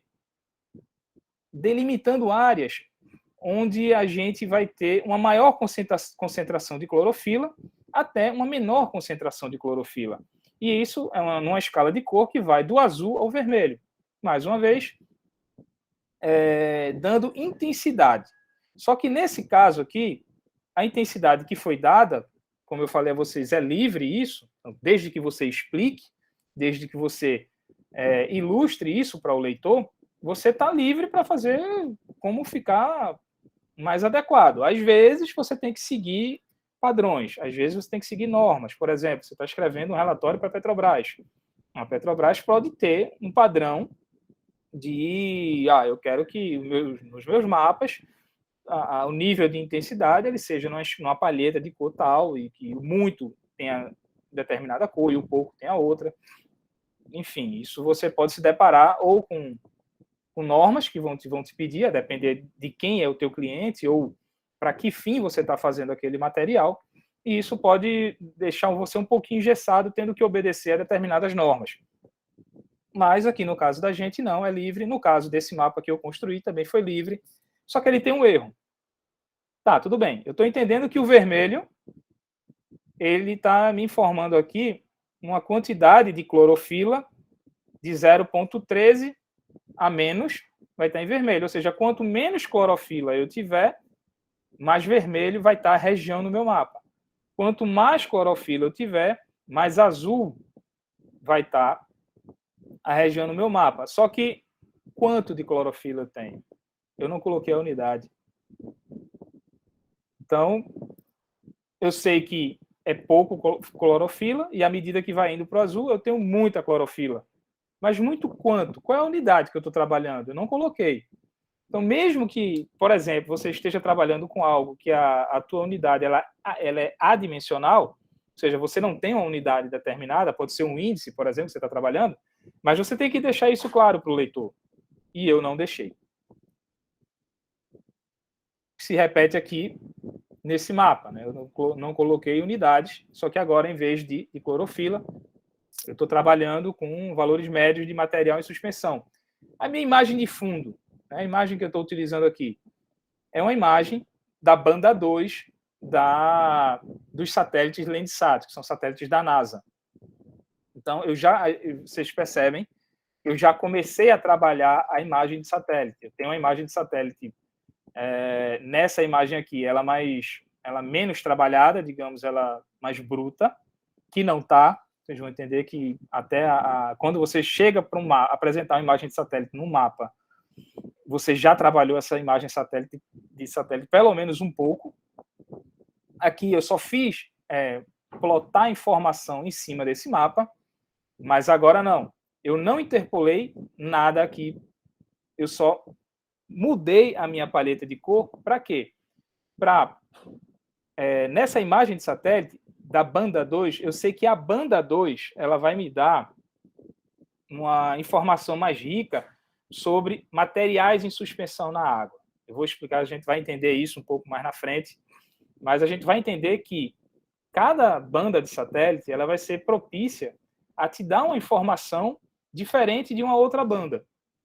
Então, nesse caso aqui, eu quis dizer que quanto mais vermelho for, mais material em suspensão eu vou ter. Quanto mais azul for, menos material em suspensão eu vou ter. Então, aqui eu vejo que material em suspensão eu vou ter muito, em maior quantidade, em maior intensidade, junto à costa. E menos aqui nessa região. E uma situação mediana na maior parte do mapa que eu construí. Então, isso me indica o quê? Material em suspensão, eu posso estar correlacionando isso com desembocaduras de rio ou proximidade, áreas próximas à costa. É justamente essa correlação que está sendo feita aqui. Então, eu sei que meu material em suspensão ele vai estar mais próximo à fonte, né? Aonde chega esse material? O material em suspensão, via de regra, ele abastece ele chega a uma região costeira, uma região de mar, via continente. Então, é fácil de se entender, é aceitável entender que as minhas regiões de material em suspensão vão estar mais próximas à costa. Ou esse material em suspensão está acontecendo por quê? Por ação das ondas. As ondas que quebram, que revolvem o fundo, pode estar disponibilizando material em suspensão na coluna d'água. Então, a gente consegue enxergar isso com imagens de satélite, utilizando a banda correta para se analisar isso. E aí, o que é que eu fiz? A gente pegou os pontos de coleta, plotou em cima dessas informações, e a gente quis entender se a imagem de satélite, ela me dá uma quantidade de material em suspensão que é próxima, que é real ao dado que eu coletei no local, ou seja, remotamente, através do sensoriamento remoto, eu consigo coletar dados que são compatíveis com os dados que eu coletei na vida real, através de um sistema de informação geográfica. Você consegue fazer esses cálculos e você consegue, estatisticamente, determinar se sim ou se não. No caso aqui, a gente não vai entrar nesse nível do cálculo estatístico, mas eu vou mostrar a vocês que é possível fazer. Nesse caso aqui, a gente, olhando com um pouco mais de cuidado, a gente vai perceber que alguns pontos talvez não correspondam. Por exemplo, aqui a minha bolinha, que significa um ponto de coleta na vida real, in situ, lá no local, ele está um pouco mais azul do que a região que o sensoriamento remoto me deu como resposta. Mas a gente tem aqui essa escala, né, as escalas comparativas, e a gente vê que ela tem sim uma correlação. O meu 3.6 de alguma coisa, porque eu cometi esse erro de não colocar a unidade, meu 3.6 do material em suspensão, ele tem uma cor correlata com o meu 3.6 coletado por uma imagem de satélite. Ah, Rodolfo, mas você pode manipular essa cor, você pode deixar essa cor mais próxima, não pode não? Bom, poder pode, mas vocês vão ver que o programa ele faz isso matematicamente, ele faz essa intensidade de cor matematicamente, e você pode padronizar isso. Você pode dizer que você quer aquela cor naquele padrão, naquela intensidade, eu quero essa cor, e ele vai colocar isso independente da fonte de dados que você estiver fornecendo. Mas você também consegue ir lá e mudar isso aí. Nesse caso aqui, não. Nesse caso, a gente foi fazer o teste estatístico. A gente conseguiu encontrar essa correlação, e ela é uma correlação positiva. Ou seja, o dado que eu coletei via satélite, ele é seguro, porque ele foi comparado ao dado que eu coletei no local, e eles mostraram uma correlação estatística positiva. Eles mostraram uma correlação que são equivalentes. Então, a gente já pode confiar nesse dado. Bom, falar um pouco aqui dessa tecnologia, né? Tecnologia SIG. Então, diferentes ramos usam essa tecnologia, né? Investigação científica, o gerenciamento de recursos, planejamento e desenvolvimento, como eu venho falando ao longo de toda esse primeiro momento que a gente está tendo, né? E muitas empresas usam o sistema de informação geográfica para ajudar a determinar onde localizar, por exemplo, uma nova loja. Empresas de marketing vão utilizar isso, eles vão ver, você tem um produto, por exemplo, eu tenho uma concessionária que eu vou vender carros importados de alto padrão. Onde é que eu vou instalar essa concessionária? Qual o bairro que seria mais propício para eu instalar uma concessionária dessa e que eu chamasse o meu cliente, eu chegasse perto do meu cliente? Então, algumas empresas de marketing já fazem essa relação, já te apresentam produtos que estão nessa linha, ou seja, você conseguiu, através da tua tecnologia, através do teu sistema de informação geográfica, você conseguiu linkar o teu cliente com o teu produto.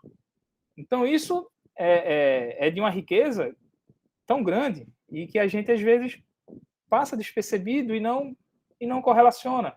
Mas é o que acontece no nosso dia a dia, é o que acontece quando a gente abre um celular e pede uma localização pelo Google, ou joga um endereço, ou procura uma pizzaria, ou procura um restaurante.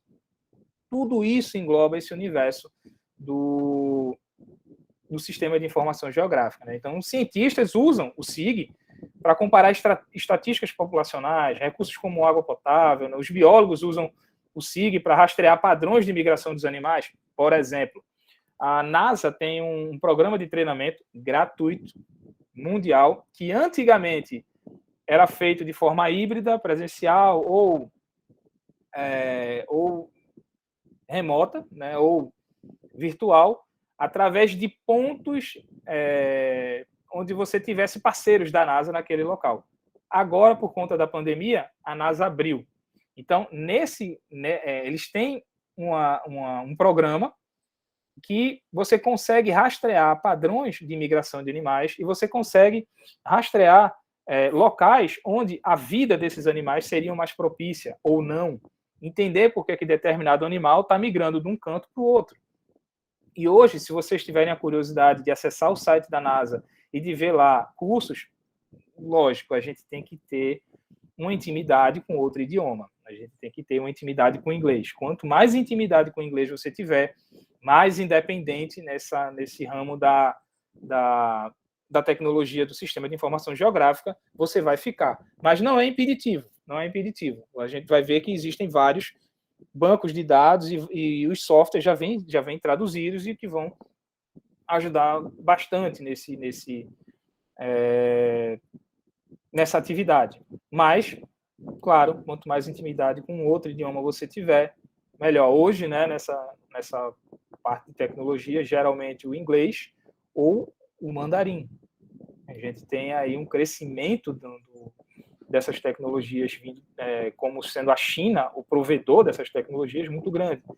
Então, hoje, você tem a pessoa que fala mandarim, a pessoa que sabe ler em chinês, ela está bem colocada no mercado, assim como o inglês. O inglês é praticamente algo que, quando a gente cai no mercado de trabalho, é algo que você tem que quase que obrigatoriamente saber, né? Bom, outra utilidade da tecnologia SIG, né, autoridades municipais, estaduais e federais usam para ajudar a planejar sua resposta em caso de desastres naturais. O Brasil é relativamente abençoado com essa questão de desastres naturais, ou não.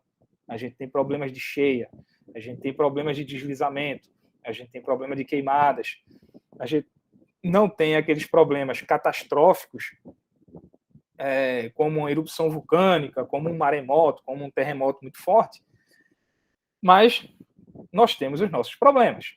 Então, toda essa parte principalmente com chuvas, né, a gente está mais acostumado a ver os problemas com deslizamento aqui, né, principalmente na cidade do Recife, deslizamento de barreiras, essa parte com alagamentos. Então, tudo isso, você tem alguns órgãos, algumas secretarias de governo que tem todo um sistema, todo um banco de dados que vai emitir alarmes e vai ajudar essas prefeituras, esses municípios, ou esses estados, ou mesmo o ente federal, a designar recursos para essas áreas para que elas possam atuar e administrar o problema que está acontecendo, né? Mapas de SIG, eles podem também mostrar bairros onde ocorrem mais perigos, tanto relacionado à segurança pública, quanto relacionado a um eventual problema ambiental ou um eventual problema de uma catástrofe. Então, isso também é função de um bom sistema de informação geográfica fornecer dados para que essas análises possam ser realizadas, né? Os engenheiros usam a tecnologia de SIG para apoiar projetos, implementar gerenciamento de redes de comunicação ou infraestrutura necessária para a conectividade com a internet. Por exemplo, cabos oceanográficos. Então, você tem muito dado sendo transmitido através de cabos oceanográficos que saem dos Estados Unidos e vêm para o Brasil. Então, você tem todo um sistema de informação geográfica que vai te mostrar as áreas onde são mais seguras, você levar esses cabos, você depositar esses cabos para que eles possam cumprir a sua função. Ou você tem toda uma rede que você quer, digamos, uma rede viária que você quer monitorar essa rede, ou seja, você instala sensores nessas redes ferroviárias, redes viárias, até mesmo plantas de irrigação, você instala sensores ao longo dessas redes e você vai ter no seu sistema acusando, tal região deu problema. Qual região? Nessa localidade geográfica aqui ou nesse endereço aqui. E você aí joga isso para dentro de uma plataforma SIG que vai te dar a rota no Google Maps. Você consegue chegar lá. Então, tudo isso é sistema de informação geográfica. Bom, e vamos conseguir entrar ainda hoje na parte de sensoriamento remoto. Ela vai ser um pouco mais detalhada do que o sistema de informação, do que essa primeira parte de sistema de informação geográfica, porque o sistema de informação geográfica ele é muito generalista. Então, ele serve para determinados fins. Então, eu tentei passar por ele da forma mais abrangente possível, para tentar responder ou atender ao público mais diferente possível. Digamos, sei lá, não sei, mas pode ter pessoas aqui que são do curso de arquitetura, ou de um curso de advocacia, de direito, né? Ou biólogos, engenheiros. Eu tentei, até o pessoal da saúde pública trabalha com isso, então tentei abrir o máximo possível para dar realmente a noção da extensão aqui. E me veio à mente aqui que eu posso ter explicado a vocês errado, não sei porquê, deu um estalo agora, eu posso ter explicado a vocês errado a questão das escalas. Então, eu prometo amanhã trazer uma definição mais corretinha sobre a definição de escala. Me bateu essa dúvida agora, mas amanhã eu prometo trazer uma correção ou a confirmação do que eu falei. Mas, enfim, só abrindo um parênteses. Então, vamos lá. Né? Sensoriamento remoto. Apesar do sistema de informação geográfica ele ser praticamente, o nome ser praticamente autoexplicativo, né, um sistema de informações geográficas. Você vai ter uma gama de ferramentas que vão fazer com que você possa trabalhar com informações geográficas. É autoexplicativo. Sensoriamento remoto talvez soe estranho para algumas pessoas, mas sensoriamento remoto, pegando pela palavra, é você, à distância, você conseguir observar um alvo ou observar uma área. Você sensoriar algum alvo ou alguma área remotamente, ou seja, de longe. É mais ou menos isso. E a gente vai ver algumas definições aqui ao longo do curso. Então, inicialmente, foi um termo criado nos anos 60. Ou seja, sensoriamento remoto é algo que vai depender de satélites. Antes de 1960, você não tinha satélites. Você tinha sondas espaciais que estavam em testes, que eram enviadas ao espaço, para você ver o que acontece, para você ver como você conseguiria se comunicar com aquele objeto, com aquele equipamento que você conseguiu colocar em órbita. A gente vai ver que antes de 1960, o que a humanidade conseguiu foi colocar coisas em órbita, mas ainda você não tinha o sensoriamento remoto. Então, é um termo que é relativamente novo, é uma ciência que é relativamente nova, né, da década de 1960 para cá, e ela teve o seu pontapé inicial, ela teve o seu boom de desenvolvimento a partir da década da corrida espacial. Então, a partir do momento que, principalmente, Estados Unidos e Rússia começaram a Guerra Fria, começaram a disputar tecnologicamente falando, foi que essa ciência ela nasceu. Então, nada melhor do que uma concorrência para você dar uma esquentada, para você dar uma provocada no mercado. E é uma ciência voltada à produção e a pensar tecnologias que vão realizar coletas automáticas de dados em escala global. Ou seja, é uma ciência voltada a tecnologias de coleta automática de dados para levantamentos e monitoramentos multifinalitários, ou seja, com várias finalidades em escala global. Eu vou colocar em órbita equipamentos que vão coletar dados para mim do mundo, do globo, do planeta Terra, e vão me enviar esses dados para que eu possa utilizá-los para determinado fim.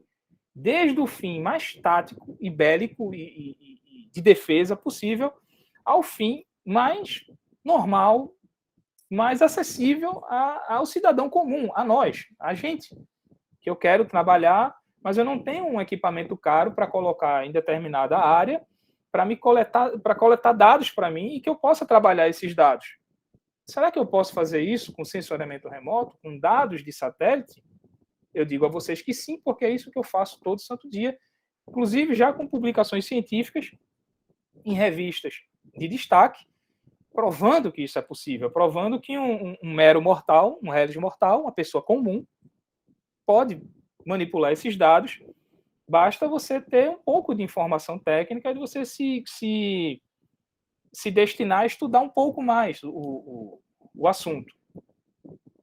Bom, aqui uma ilustração para trazer a nossa imaginação o que eu acabei de falar. Né? Quando foi que isso surgiu? Aqui uma brincadeira, né, dos Estados Unidos e Rússia disputando a Lua. Por quê? Foi a corrida espacial de quem chega primeiro à Lua, quem é o primeiro a pisar na Lua. Ou, aqui a sonda Sputnik, uma sonda russa, quem é o primeiro a colocar em órbita algum equipamento. No caso, acho que todo mundo já sabe, né? Quem colocou em órbita, em primeiro lugar, algum equipamento foram os russos. Colocaram a sonda Sputnik. Essa sonda, ela só mandava sinais de rádio. Você colocou isso em órbita, na órbita da Terra, e ela mandava sinais de rádio. Ou seja, a gente envia para ela um ping e ela responde a gente um pong. Ou seja, eu consegui identificar, eu consegui rastrear o equipamento que eu coloquei em órbita e eu consigo me comunicar com ele via rádio, porque todo sinal de rádio que eu mando para ele, independente de onde ele esteja na órbita, ele consegue me devolver uma resposta, ou seja, eu consigo estabelecer uma comunicação com esse equipamento. Todo mundo já sabe também que os Estados Unidos foram os primeiros a pisar na Lua, que a Rússia foi a primeira a mandar um astronauta e trazer ele vivo. Né? Aqui uma imagem da cachorrinha Laika, que foi o primeiro, se não me falha a memória, e o Nerdivana que me perdoe se eu estiver errado, mas se não me falha a memória, foi o primeiro ser vivo a orbitar. Foi a cachorrinha Laika. Infelizmente, não foi o primeiro a voltar vivo. Né? A maioria dos animais que eram enviados ao espaço, eles eram enviados para saber como um ser humano poderia chegar ao espaço vivo ainda. Mas, é claro que ninguém ia testar isso com um ser humano. E aí usaram animais para testar isso. E a maioria dos animais iam, mas não voltavam. A Laika foi um exemplo disso. E que ela só tinha oxigênio o suficiente para chegar lá. E um equipamento de segurança que ia fazer com que, em determinado momento, uma válvula se abrisse e um gás fosse liberado ao ar que ela estava respirando e ela dormiu e morreu dormindo. Ou seja, não sofreu, não sentiu dor. E é assim que a gente prefere também acreditar, porque essa é a informação oficial e eu prefiro acreditar nisso do que ver um bicho agonizando. Mas, enfim, e aqui é uma ilustração de brincadeira, que começou isso, né? Quem é o cara que vai chegar primeiro no espaço, quem é que vai primeiro chegar à Lua. Então, toda a questão do sensoriamento remoto, ele nasceu a partir dessa corrida espacial, ele nasceu a partir desse momento de disputa entre grandes nações que tinham volumes imensos de dinheiro para jogar nessa brincadeira e, graças a essa concorrência, a gente tem hoje um celular equipado com GPS que consegue levar a gente do ponto A ao ponto B, andando, de ônibus, de bicicleta, de carro, de que forma for. Chegamos a esse ponto, mas tudo começou aqui, nessa brincadeira, na década de 60 para cá, extremamente recente. Bom, depois dessa explicação toda, depois desse falatório todo, mas o que é sensoriamento remoto?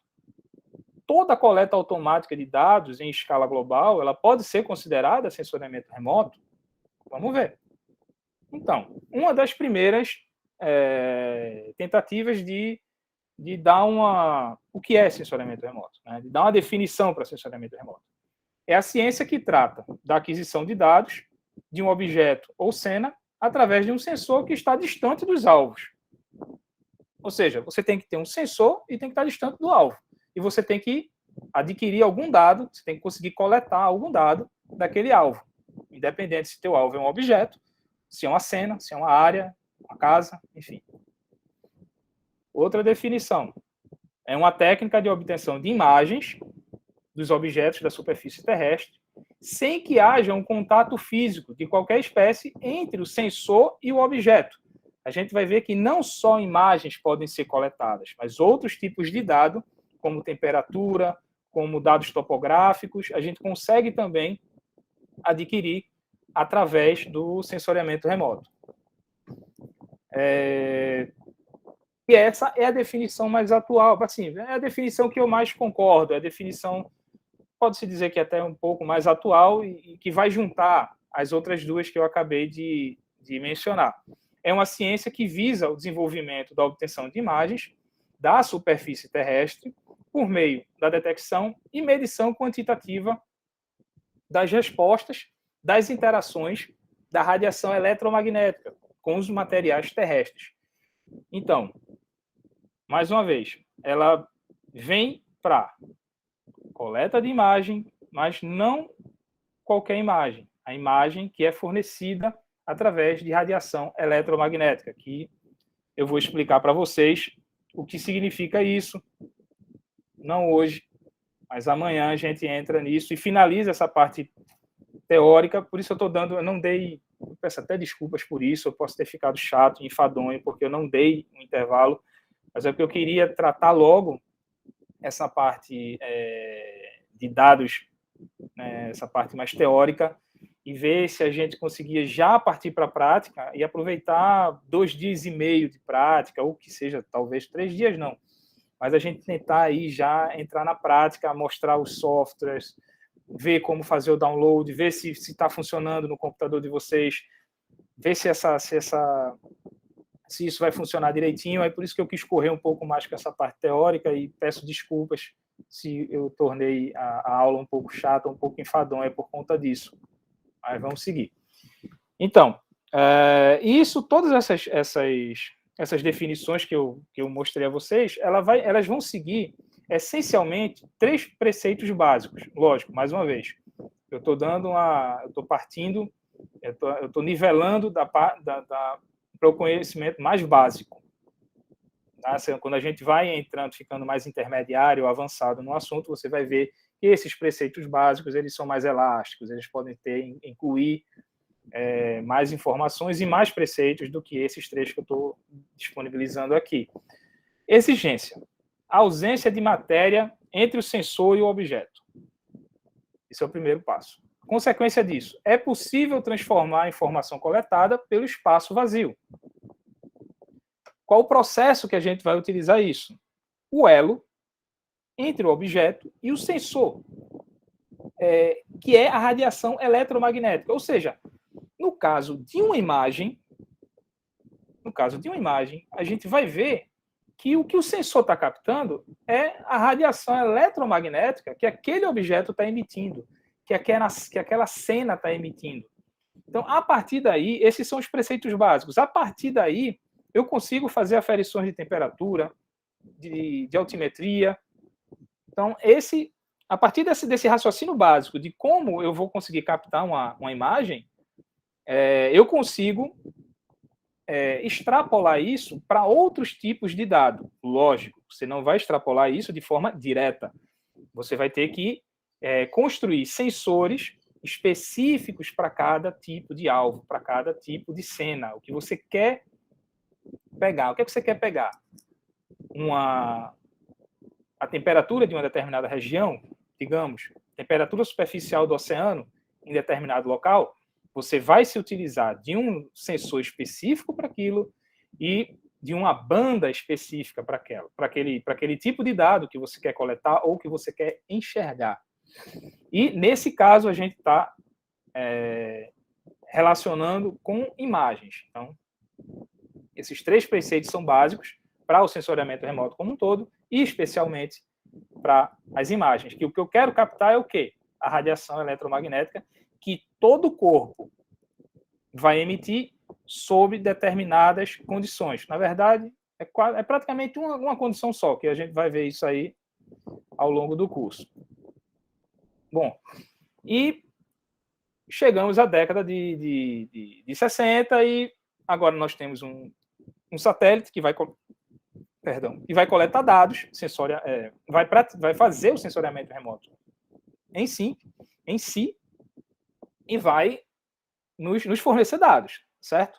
Então, os primeiros satélites foram os satélites meteorológicos.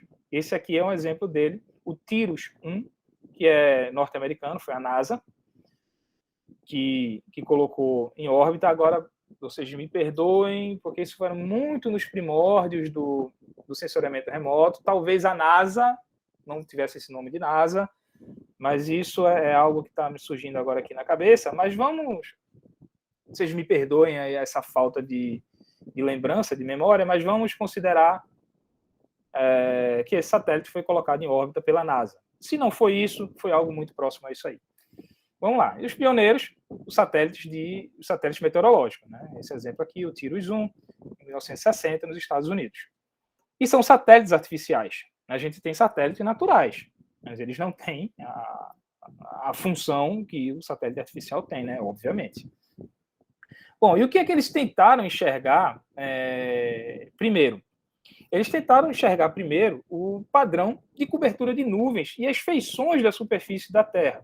Com que intuito? Hoje é muito fácil a gente imaginar que os aviões, os navios e até os deslocamentos em terra vão precisar dessas informações de cobertura de nuvem, de relevo, porque a partir daí você consegue ter dados das tuas previsões meteorológicas, do que vai acontecer na tua rota, no teu caminho. Então, são informações extremamente importantes. Então, aqui a gente tem um exemplo das primeiras imagens que foram captadas por satélite. Então, isso aqui em cima você tem o mar Mediterrâneo, aqui é aquela região do Golfo de Suez, do Canal de Suez, se não me engano, onde você teve aquele problema com aquele grande container que entupiu o Canal de Suez por conta de uma rajada de vento que jogou o navio contra uma das margens e gerou todo aquele problema. Então, aqui você tem as primeiras imagens que os satélites forneceram. Então, você tem aqui mais para o Golfo Arábico, eu não vou lembrar, me desculpem, mas é fácil, você coloca no Google Earth, bota Canal de Suez, ele vai mostrar toda essa região aqui para vocês, o Rio Nilo, correndo aqui do lado. Então, só os nomes que eu peço perdão porque eu não estou lembrando. Mas, enfim, são imagens, as primeiras imagens dos satélites meteorológicos que orbitaram a Terra. E aqui um grande destaque para o mar Mediterrâneo e o deserto do Saara. Então, toda uma região que você consegue agora, do alto, antes mesmo do ser humano poder chegar na Lua e ter, assim, na verdade, antes mesmo do ser humano ter toda essa informação que a gente tem hoje e saber, assim, hoje é óbvio você questionar e imaginar e já saber a resposta. O mar Mediterrâneo fica no norte da África, no sul da Europa, enfim, é localizado nessa região. Mas só que imagina na época você não ter essa noção, aliás, você só ter essa noção por desenhos de mapas, por fotografias aéreas, porque a gente vai ver também aqui que o sensoriamento remoto não se limita apenas a satélites, e você vai ter essa informação agora de um ponto de vista completamente diferente, de um ponto de vista completamente novo. Agora você consegue enxergar a Terra, agora você consegue enxergar o globo, você não está mais limitado ao máximo de alcance de uma aeronave, agora você tem algo que te dá uma imagem de uma distância muito maior. E, bom, eu vou encerrar por aqui hoje. A gente tem aqui um exemplo do Made in Brasil. A gente tem satélites no Brasil, o INPE tem satélites em órbita. Os primeiros satélites que a gente produziu foram da missão Cibers, que é uma missão em conjunto com a China, que a Cibers vem desde o 1, Cibers 1, 2, 3, 4, hoje está no 4A. E os equipamentos do Cibers 4 foram colocados em órbita em 2014, numa parceria de troca de tecnologias com a China. Mas a gente ainda não era totalmente independentes nisso. Até o Cibers, a gente estava dependendo de uma nação parceira para fazer essa troca de tecnologia e para fazer com que isso acontecesse. O Brasil também tentou outros acordos e tem outras parcerias estabelecidas com a Agência Espacial Europeia, com a própria NASA, mas o primeiro satélite foi lançado em parceria com a China. E o mais recente, o Amazônia 1, que é um satélite destinado a imagiar a região amazônica, que esse foi realmente tecnologia nacional. O Amazônia 1, ele é um satélite baseado em tecnologia nacional. Precisou da ajuda da Índia para poder lançar. A gente não lança satélite, mas a gente teve a parceria com a Índia para fazer esse lançamento, só que a nossa tecnologia é 100% INPE. A tecnologia do Amazônia 1 é totalmente nacional e, graças às parcerias que vieram acontecendo ao longo dos anos, nós temos hoje, o INPE é referência mundialmente falando. Os nossos cientistas aqui do INPE vários deles, foram treinados em parcerias com a NASA, com a Agência Nacional Europeia, com a Agência Espacial Chinesa, a Agência Espacial Europeia, a Agência Espacial Canadense, Chinesa. Então, a gente tem aqui mentes que são mundialmente reconhecidas, que foram mundialmente formadas e que foram nacionalmente formadas. É muito importante isso. O cientista brasileiro, ele é formado de tal forma que ele encara a concorrência com qualquer outro cientista de qualquer outra agência nacional espacial, mesmo a gente não tendo o peso ou o quilate ou o equipamento e a grana que outras agências têm, mas a gente tem o crânio, a gente tem a massa cinzenta. Os cientistas brasileiros conseguem sim fazer frente, mesmo com as limitações que a gente tem, a cientistas estrangeiros. E, bom, eu vou encerrar por hoje. Aqui eu acho que eu consegui dar uma corrida grande no assunto e me arriscando a deixar a aula chata, deixar a aula cansativa, mas eu consegui andar esse pedaço e vamos ver se amanhã a gente já encerra essa parte teórica e já começa com alguma prática. Eu agradeço a todo mundo que teve a paciência e a curiosidade de ficar até agora. Deixa eu encerrar aqui o meu compartilhamento de tela. E meu muito obrigado a todos que permaneceram até esse momento aqui comigo e amanhã tem mais. Se tiver alguma pergunta, eu consumi o tempo todo, né? Eu fui extremamente egoísta hoje. Mas amanhã eu prometo corrigir essas questões e vou dar espaço a todo mundo que quiser perguntar, inclusive sobre dúvidas que tenham ocorrido hoje. Peço perdão mais uma vez por essa corrida, mas foi no intuito da gente começar a parte prática o mais cedo possível. Muito obrigado a todos que se dispuseram a ouvir um pouquinho do que eu tenho a passar. Obrigado, gente.